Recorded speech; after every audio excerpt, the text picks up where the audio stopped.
जनता politics में आपका स्वागत है। आज आपको फिर एक बार कांग्रेस की असलियत से परिचित कराएंगे और उसका माध्यम है एक किताब जिसका आज ही विमोचन होना है। पूर्व राष्ट्रपति और कांग्रेस नेता प्रणब मुखर्जी के निधन के 3 साल बाद उनकी बेटी शर्मिष्ठा मुखर्जी ने एक किताब लिखी, प्रणब माय फादर। इस किताब ने बम फोड़ दिया है। जी हाँ, अभी 3 महत्वपूर्ण चुनाव में हार का दर्द कांग्रेस झेल भी नहीं पाई थी कि एक बड़ा विस्फोट कर दिया प्रणब मुखर्जी की बेटी ने राहुल गांधी और सोनिया गांधी के कार्यकलापों पर। यह किताब 6 दिसंबर को चर्चा में आई। अब उस दिन शौर्य दिवस और बाबरी विध्वंस की चर्चा में इसका जिक्र कुछ दब गया था, लेकिन कांग्रेस के नेताओं ने एक के बाद एक अपशब्दों की बौछार करके इसकी चर्चा को जीवंत कर दिया। किताब का पूरा नाम है Pranab my father, a daughter remembers. इसका विमोचन 11 दिसंबर 2023 को दिल्ली में होगा। फिलहाल अभी मैंने वो किताब पढ़ी नहीं है, लेकिन जो कुछ रिपोर्ट से जानकारी मिली वो काफ़ी इंटरेस्टिंग है। तो आइए पहले जानते हैं कि किताब में है क्या। पूर्व राष्ट्रपति प्रणब मुखर्जी को 60 के दशक से ही डायरी लिखने की आदत पड़ गई थी।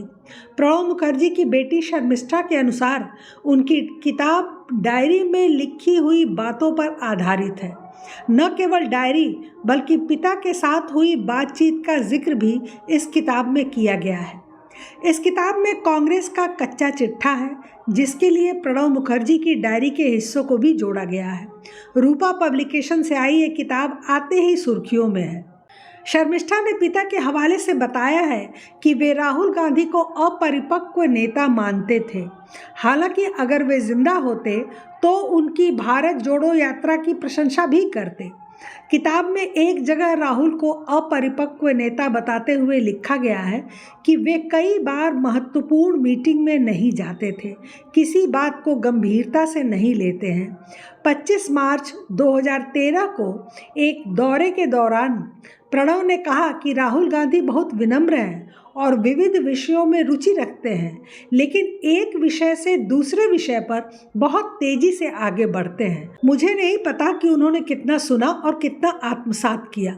राहुल गांधी अभी भी राजनीतिक रूप से परिपक्व नहीं हुए हैं और सोनिया गांधी उन्हें देश की कमान सौंपना चाहती हैं। प्रणब मुखर्जी राहुल गांधी के अचानक गायब होने और पार्टी के प्रमुख कार्यक्रमों से अनुपस्थित रहने से खुश नहीं थे। पूर्व कैबिनेट मंत्री और कांग्रेस नेता अजय माकन ने 27 सितंबर 2013 को प्रेस कॉन्फ्रेंस बुलाई थी। इसमें राहुल गांधी पहुंचे थे और उन्होंने प्रस्तावित सरकारी अध्यादेश को पूरी तरह से बकवास बताते हुए कहा था कि इसे फाड़ देना चाहिए, और फिर उसे फाड़ दिया था। अध्यादेश का उद्देश्य दोषी सांसदों और विधायकों को तत्काल अयोग्य ठहराने संबंधी सुप्रीम कोर्ट के आदेश को दरकिरार करना था, और इसके बजाय यह प्रस्तावित किया गया था कि वे ऊपरी अदालतों में अपील लंबित रहने तक सांसद या विधानसभा सदस्य बने रह सकते हैं। शर्मिष्ठा मुखर्जी ने अपनी किताब में लिखा कि राहुल गांधी के इस व्यवहार से प्रणब बहुत ज़्यादा आश्चर्यचकित थे। मैं ही वह पहली महिला थी जिसने उन्हें यह खबर दी। बहुत दिनों बाद मैंने अपने पिता को इतना क्रोधित होते देखा। उनका चेहरा लाल हो गया था और उन्होंने कहा था वह खुद को क्या समझते हैं, वह कैबिनेट के सदस्य नहीं हैं। कैबिनेट के फैसले को सार्वजनिक रूप से खारिज करने वाले वह कौन होते हैं। किताब के मुताबिक प्रणब ने शर्मिष्ठा से कहा कि प्रधानमंत्री विदेश में हैं। क्या राहुल को अपने व्यवहार के परिणाम और इसका प्रधानमंत्री और सरकार पर पड़ने वाले प्रभाव का एहसास भी है? उन्हें प्रधानमंत्री को इस तरह अपमानित करने का क्या अधिकार है? मुखर्जी ने इस घटना के बारे में अपनी डायरी में भी लिखा, यह पूरी तरह से अनावश्यक है।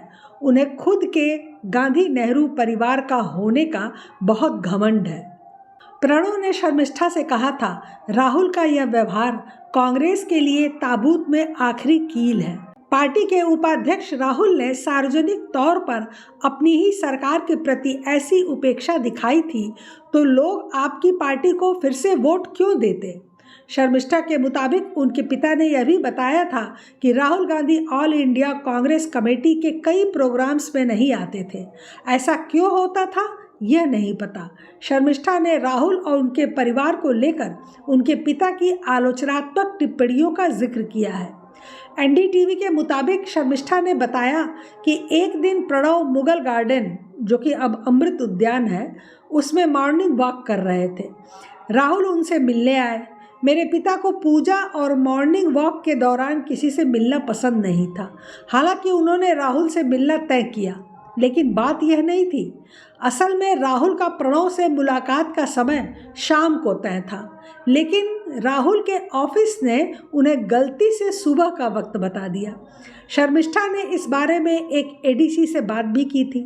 इसको लेकर जब मैंने अपने पिता से पूछा तो उन्होंने कहा कि राहुल के ऑफिस को एएम और पीएम के बीच का अंतर नहीं पता है, तो वो कैसे उम्मीद कर सकते हैं कि एक दिन वो प्रधानमंत्री कार्यालय चलाएंगे।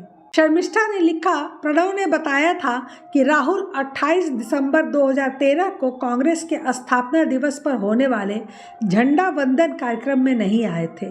इसके 6 महीने बाद हुए आम चुनाव में कांग्रेस को हार का सामना करना पड़ा था। प्रणव ने डायरी में लिखा था, राहुल एआईसीसी के कार्यक्रमों में नहीं आते थे। मुझे इसका कारण नहीं पता, लेकिन ऐसा बहुत बार हुआ। वे हर चीज़ को बहुत सामान्य तरीके से लेते थे। उनके लिए किसी चीज़ की कोई कीमत नहीं थी। सोनिया जी अपने बेटे को उत्तराधिकारी बनाना चाहती हैं, लेकिन इस युवा में करिश्मा और राजनीतिक समझ की कमी समस्या पैदा कर सकती है। क्या वह कांग्रेस को पुनर्जीवित कर सकता है? क्या वह लोगों को प्रेरित कर सकता है? यह मुझे नहीं पता। शर्मिष्ठा ने लिखा, मेरे पिता को लगता था कि राहुल पार्टी के कठिन समय में अचानक से ब्रेक ले लेते थे। इसी की वजह से वह अपने बारे में राय बनाने की जंग हार गए। प्रणब मुखर्जी ने उनसे यह भी कहा था कि राजनीति में आने का निर्णय शायद राहुल का नहीं था और उनमें करिश्मे और राजनीतिक समझ की कमी एक समस्या पैदा कर रही है। साल 2004 में केंद्र में कांग्रेस के नेतृत्व में यूपीए सरकार बनने के समय प्रणब मुखर्जी ने अपनी बेटी शर्मिष्ठा मुखर्जी से कहा था कि सोनिया गांधी उन्हें प्रधानमंत्री नहीं बनाएंगी। दरअसल 2004 में बीजेपी चुनाव हार गई थी और कांग्रेस की सरकार बनी थी। बतौर पार्टी अध्यक्ष सोनिया गांधी के प्रधानमंत्री बनने की उम्मीद थी और उन्हें गठबंधन सहयोगियों का पूरा समर्थन भी प्राप्त था। सोनिया गांधी ने प्रधानमंत्री नहीं बनने का फैसला किया। इस किताब में the PM India never had शीर्षक वाले अध्याय में शर्मिष्ठा लिखती हैं कि पीएम पद की दौड़ से हटने के सोनिया के फैसले के बाद मीडिया और राजनीतिक हलकों में अटकलें तेज हो गई थी कि अब अगला पीएम कौन। इस पद के लिए प्रबल दावेदारों के रूप में डॉक्टर मनमोहन सिंह और प्रणब मुखर्जी के नामों पर चर्चा हो रही थी। इस चर्चा के बीच कुछ दिनों तक शर्मिष्ठा मुखर्जी को अपने पिता प्रणब मुखर्जी से मिलने का मौका नहीं मिला। शर्मिष्ठा ने लिखा कि वह बहुत व्यस्त थे, लेकिन मैंने उनसे फ़ोन पर बात की। मैंने उनसे उत्साहित होकर पूछा कि क्या वह प्रधानमंत्री बनने जा रहे हैं। उनका दो टूक जवाब था, नहीं, वह मुझे प्रधानमंत्री नहीं बनाएंगी, प्रधानमंत्री मनमोहन सिंह होंगे। उन्होंने कहा, लेकिन जल्द इसकी घोषणा करनी चाहिए, यह अनिश्चितता देश के लिए अच्छी नहीं है। प्रधानमंत्री बनने को लेकर प्रणब मुखर्जी से उनकी बेटी ने प्रश्न पूछा था कि क्या वह देश का प्रधानमंत्री बनना चाहते हैं। इसके जवाब में प्रणब मुखर्जी ने कहा था, बेशक मैं प्रधानमंत्री बनना चाहूँगा। किसी भी योग्य राजनेता की यह महत्वाकांक्षा होती है, लेकिन सिर्फ इसलिए कि मैं इसे चाहता हूँ, इसका मतलब यह नहीं है कि यह मुझे मिल ही जाएगा। वह कहती हैं कि पीएम न बनने के लिए उनके पिता के मन में सोनिया गांधी के प्रति कोई विद्वेष नहीं था, न ही मनमोहन सिंह के प्रति कोई कड़वाहट, जिन्हें पीएम पद के लिए चुना गया था। शर्मिष्ठा ने बताया कि मेरे पिता का प्रधानमंत्री नरेंद्र मोदी से अजीब रिश्ता था। पीएम मोदी हमेशा सम्मान में मेरे पिता के पैर छूते थे। दोनों की विचारधाराओं को देखते हुए यह बहुत अजीब बात थी। गुजरात का सीएम बनने से पहले नरेंद्र मोदी का मेरे पिता से रिश्ता था। पापा ने डायरी में लिखा है, जब नरेंद्र मोदी गुजरात के सीएम बनने के बाद पहली बार राष्ट्रपति से मिलने आए, तब प्रणब मुखर्जी ने पीएम मोदी से बहुत स्पष्ट रूप से कहा था कि हम दो अलग अलग विचारधाराओं के शख्स हैं, लेकिन लोगों ने आपको जनादेश दिया है, मैं शासन में हस्तक्षेप नहीं करूंगा। उनकी बेटी का दावा है कि प्रणव ने सोचा था कि इंदिरा गांधी के बाद मोदी पहले प्रधानमंत्री हैं जो लोगों की नब्ज को बहुत दृढ़ता से महसूस करते हैं। अपने एक नोट में पूर्व राष्ट्रपति ने लिखा कि मोदी सीखना चाहते हैं और वह ऐसा दिखावा नहीं करते कि वह मिस्टर नो ऑल हैं। अब ये सब तो बस किताब का ट्रेलर है। पूरी पिक्चर तो 11 दिसंबर को किताब रिलीज होने के बाद सामने आएगी, लेकिन इतने से ही कांग्रेस नेताओं की हालत पतली हो गई और उनके उल जुलूल बयान आने लगे हैं। अधीर रंजन चौधरी ने कहा कि दिवंगत प्रणब मुखर्जी अपनी आत्मकथा लिख चुके हैं। इसमें वो अपनी सारी जिंदगी की बातें बता चुके हैं। अब उनके मरने के बाद कौन कहाँ से क्या लिखता है और क्या पढ़ता है, ये सब लिखने वाले ही जाने। मतलब सीधी बात थी कि ये जो कुछ भी लिखा गया है वो बकवास है। आगे उन्होंने कहा कि मुझे लगता है कि शायद दूसरी जगह जाने के लिए यह भूमिका रची जा रही है। ऐसा इसलिए क्योंकि जिनकी बात आप कर रहे हैं, शर्मिष्ठा के लिए उन्होंने कहा कि वो कांग्रेस में भी आई थी, हमने उन्हें टिकट भी दिया था, उन्होंने पार्टी का प्रचार भी किया था, तब तो ऐसा कुछ नहीं कहा था। दरअसल दूसरों को खुश करने के लिए अब ऐसा किया जा रहा है। हालांकि 2 साल पहले सक्रिय राजनीति छोड़ चुकी शर्मिष्ठा मुखर्जी का कहना है कि वैचारिक रूप से वो कांग्रेस पार्टी में विश्वास करती हैं, लेकिन कांग्रेस अब वही सब कुछ कर रही है जिसका आरोप वो भाजपा पर लगाती रही है।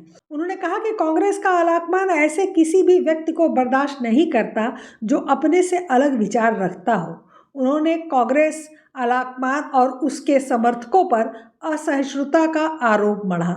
उदित राज ने कहा कि कांग्रेस ने ही प्रणब मुखर्जी को फर्श से अर्श पर पहुंचाया और उसी में बुराई दिखी। मोदी जी में इन्हें अच्छाई दिख रही है, जिनकी इन्हें बनाने में कोई भूमिका नहीं थी।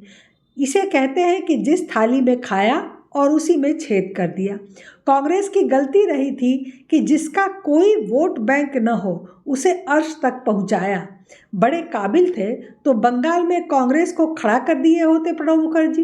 राज्यसभा में कांग्रेस के उप नेता प्रमोद तिवारी ने कहा कि सोनिया गांधी के निर्देश पर ही प्रणब मुखर्जी राष्ट्रपति बने थे। उन्होंने ही प्रणब को राष्ट्रपति बनाया था। प्रणब मुखर्जी को हमेशा वरिष्ठतम कैबिनेट के रूप में रखा गया। उन्होंने याद दिलाया कि शर्मिष्ठा मुखर्जी ने अपने पिता की ही आलोचना की थी जब वो संघ के कार्यक्रम में नागपुर गए थे। पूरी किताब कांग्रेस नेता पार्टी के साथ उनके अनुभवों और हाईकमान के आदेशों पर है। राजनीतिक गलियारों में अक्सर ही ऐसी किताबों की चर्चा होती रहती है। कांग्रेस नेता भड़क गए हैं। उनका कहना है कि बीजेपी तीसरे व्यक्ति के सहारे उनकी पार्टी पर हमला बोलती है। अब जब खास तौर पर अगले साल आम चुनाव होने हैं तो यह किताब कई खुलासे करती हुई लोगों के सामने आई है। इसने कांग्रेस को एक बार फिर बैकफुट पर ला दिया है। इस बीच में आज एक और बड़ा खेला हो गया। इंदिरा गांधी के समय से बीबीसी के पत्रकार रहे मार्क टूली ने आज एक आर्टिकल लिखा जिससे लगा कि कांग्रेस का घिनौना सत्य सामने आना अब निश्चित हो गया है। 2-4 मुख्य बातें उस आर्टिकल की इस प्रकार थी। राहुल गांधी ने 4 राज्यों में हार के बाद संसद का रुख हफ्ते भर से नहीं किया है।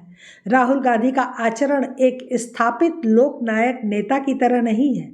राजनीति को लेकर उनमें गंभीरता का बहुत ज़्यादा अभाव दिखता है। राज्यों के चुनाव खत्म होते ही 8 दिनों की विदेश यात्रा पर जाने वाले थे राहुल, जिसे बाद में स्थगित किया गया। पदयात्रा के दौरान हासिल लोकप्रियता को उन्होंने अपनी ब्रिटिश यात्रा के दौरान भारत विरोधी बातें कहकर कैसे हल्का बना दिया था, यह देखने वाली बात थी। दरअसल राहुल गांधी तो नेता कहलाने लायक भी नहीं है। अंबेडकर जयंती के मौके पर दिल्ली में होते हुए भी संसद में आयोजित समारोह में न जाना साबित करता है कि उन्हें राजनीति या राजनीतिक प्रतीक चिन्हों की रत्ती भर भी परवाह नहीं है।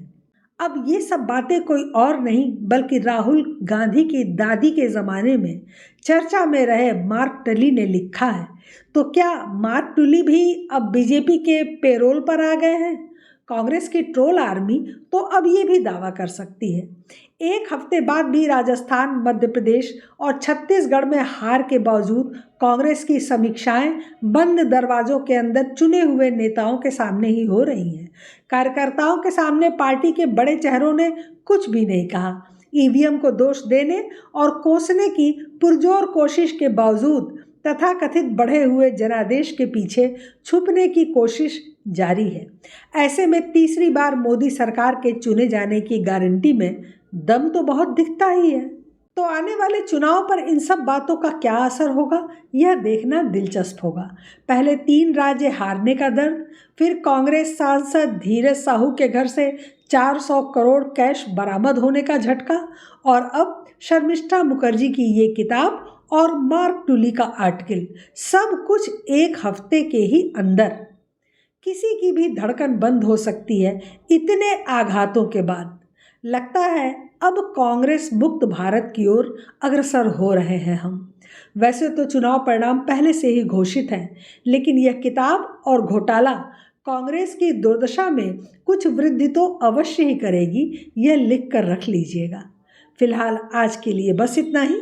हमारे चैनल को सब्सक्राइब करें, लाइक करें और शेयर करें। अपने विचार हमें कमेंट बॉक्स में ज़रूर बताएं। धन्यवाद। नमस्कार।